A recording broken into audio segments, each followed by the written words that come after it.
She appeared in the most unexpected places, dressed in silk and elegance, yet vanished like a shadow by night. 40 Nazi officers hunted her across cities and forests, but none could catch her. They called her the Phantom Bride, a woman whose charm could hide deadly secrets. Each raid, each trap only made her legend grow. And while the Gestapo promised untold rewards for her capture, she remained untouchable, a ghost haunting their every move. Before the war, she was known as Isabelle Duval, a Parisian socialite who moved through glittering opera halls and diplomatic gatherings with grace and poise. Her gloves were always silk, her dresses impeccable, and her smile disarming. Diplomats, businessmen, and artists admired her. They had no idea that beneath the glamour, she harbored a mind sharp enough to dismantle empires. The streets of Paris were her stage, and the world thought her life was nothing more than soirees, champagne, and laughter. But when the German forces occupied France, Isabelle's world transformed into a battlefield where elegance became armor and charm a weapon. Her first acts of defiance were subtle, almost invisible. A coded message slipped into a bundle of letters. A carefully marked train schedule revealed troop movements.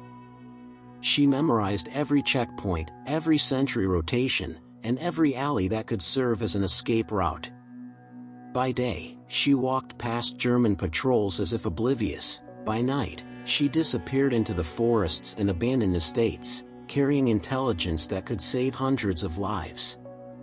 Soon, her actions escalated. Minor sabotage gave way to destruction of rail lines, disruption of convoys, and the disappearance of informants who threatened the resistance. The Gestapo quickly realized they were dealing with someone extraordinary. They assigned 40 officers to track her, spreading her description across the occupied territories. House by house, city by city, the Nazis searched, interrogated, and intimidated civilians in a desperate attempt to flush her out. And yet, Isabelle remained out of reach. She moved like a ghost, her identity shielded by her previous life of wealth and social circles. The more the Nazis hunted, the more impossible she became to find. Each failed raid deepened the legend, a woman in silk, untouchable, elusive, and terrifying to those who sought her. She understood the risks intimately. When someone close to her, a trusted courier and friend, was captured, the Gestapo hoped fear would force her from hiding. Instead, Isabelle turned it into opportunity. Her missions became bolder, her strikes more precise. By the time the officers realized she had struck again, she had vanished, leaving behind only whispers and the faint scent of gardenias. The network she had built was meticulous. Every message, every plan, every act of sabotage was coordinated to ensure maximum impact while keeping her presence undetectable. And so she lived two lives in parallel. By day, a Parisian icon of beauty and sophistication. By night, a relentless commander of the underground, orchestrating operations that crippled German supply lines and struck terror into the hearts of the Gestapo. The contrast between her worlds only made her more enigmatic. Every time the Nazis thought they had learned her pattern, she changed it. Every plan they devised to trap her failed. And while the occupied streets whispered her name, her legend grew. Isabelle Duval, the Phantom Bride, untouchable, unstoppable, unforgettable. The night was thick with fog when Isabelle struck her first major operation. A German supply convoy was scheduled to pass through the quiet village of Montreuil, unaware that the Phantom Bride was already in position. Clad in a simple dark coat over her evening gown, she moved silently among the shadows, observing the guards' rotations, noting every weapon, every footstep.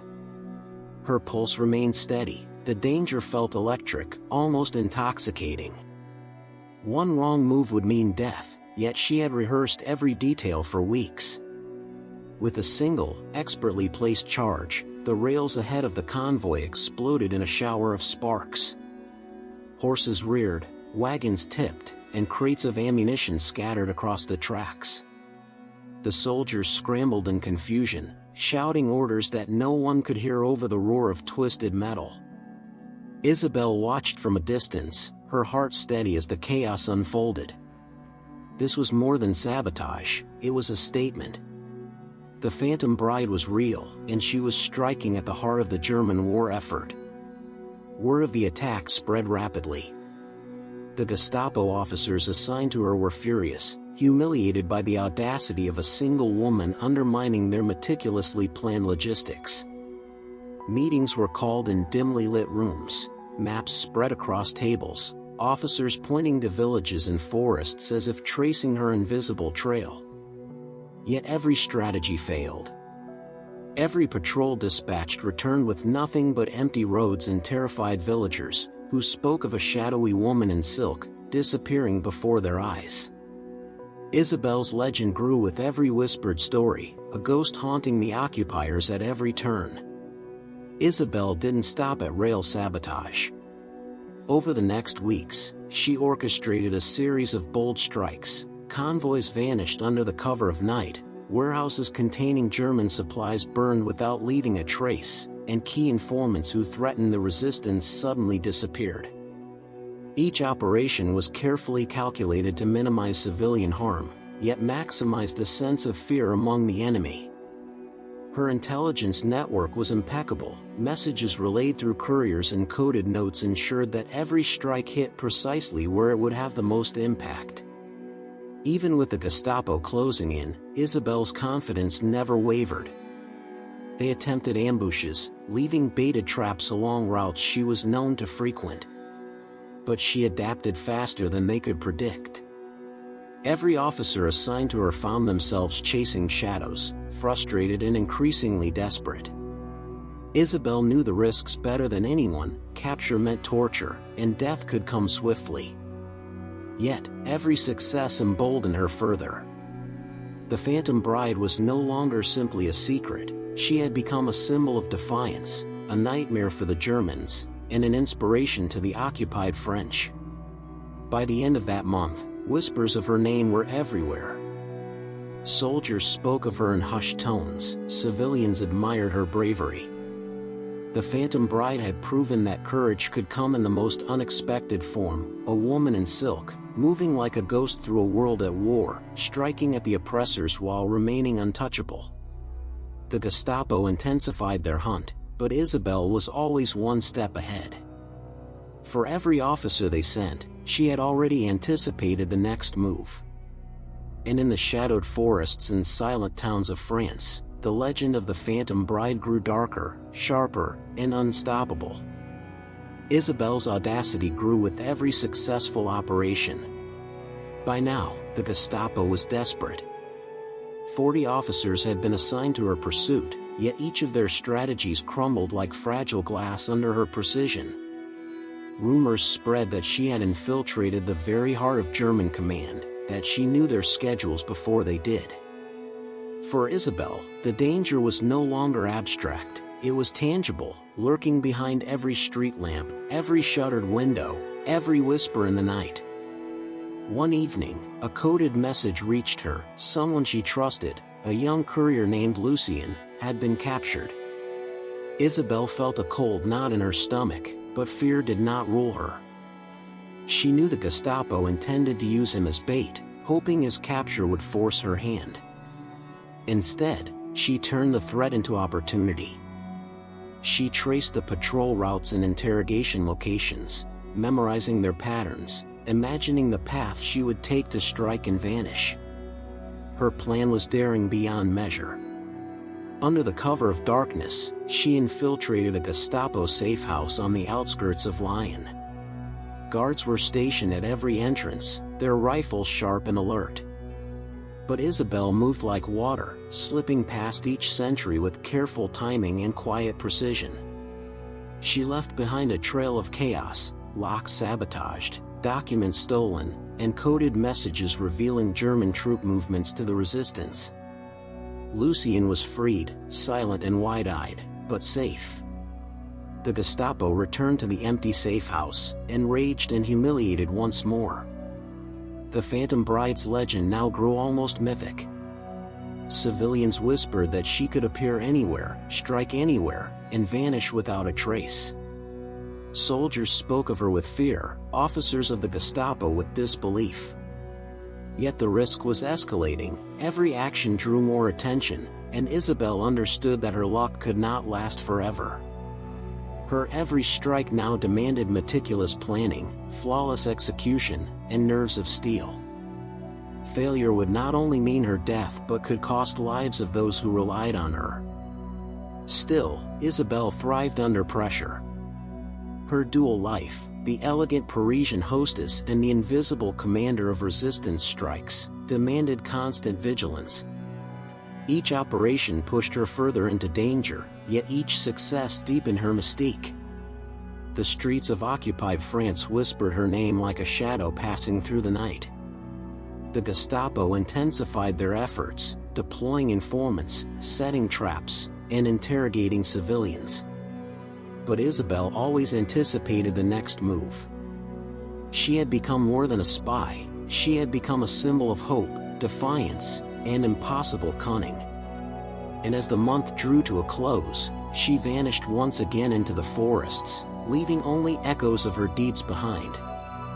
The Phantom Bride was no longer simply a fugitive, she was a force that could not be contained, and the Nazis were learning, slowly and painfully, that some ghosts are impossible to catch. By the spring of 1944, the Phantom Bride had become more than a shadow, she was a specter haunting every German officer in occupied France. Each raid she orchestrated had grown bolder, more precise, and more audacious. Supply lines crumbled at her touch, informants vanished, and entire convoys were disrupted without warning. The Gestapo, frustrated and humiliated, spread descriptions and rumors across cities and towns, desperate for any lead. Yet Isabelle Duval remained untouchable, a figure who moved with elegance and danger in equal measure. Her final series of operations was the most daring of all. A critical German communication hub in the town of Chalons was transmitting encrypted messages that could compromise the entire resistance network. Isabelle knew that striking here would change everything, but failure would mean certain death. Under the cover of night, she moved with her team through the shadowed alleys, slipping past patrols and watchtowers. Every detail had been studied, guard rotations, patrol patterns, even the weak spots in the reinforced walls. When the moment came, she and her operatives struck like lightning. Doors were silently breached, papers and codes seized, and lines of communication severed. By dawn, the hub lay in ruin, and the Germans were left scrambling, furious and bewildered. What made her legendary was not just her ability to strike with precision but her ability to vanish completely afterward. Civilians spoke of a woman in silk disappearing into the forests moments after explosions, of shadows flitting along rooftops, of a ghostly figure whose elegance masked lethal skill. Every officer assigned to capture her found themselves chasing stories and illusions. The more they tried, the more impossible she seemed. Isabelle's operations weren't just acts of sabotage, they were psychological warfare. Fear and frustration became as powerful a weapon as any rifle or bomb. Even as the Allies advanced, the Gestapo continued their relentless hunt. But by now, Isabelle's network had grown vast. Safe houses, trusted couriers, and secret paths across France allowed her to operate with unmatched freedom. Friends and allies she had carefully trained stepped in where she could not be, continuing missions and confusing the enemy. Each success solidified her status as a symbol of resistance, a myth whose existence was confirmed only by its consequences. In the final days of the occupation, the Phantom Bride disappeared from the cities entirely. She left behind no trace of her movements, only a legacy of chaos for the Germans and hope for the French.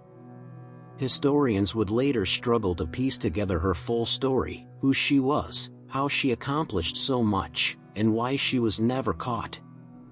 To the Gestapo, she was a nightmare, to the resistance, a living legend.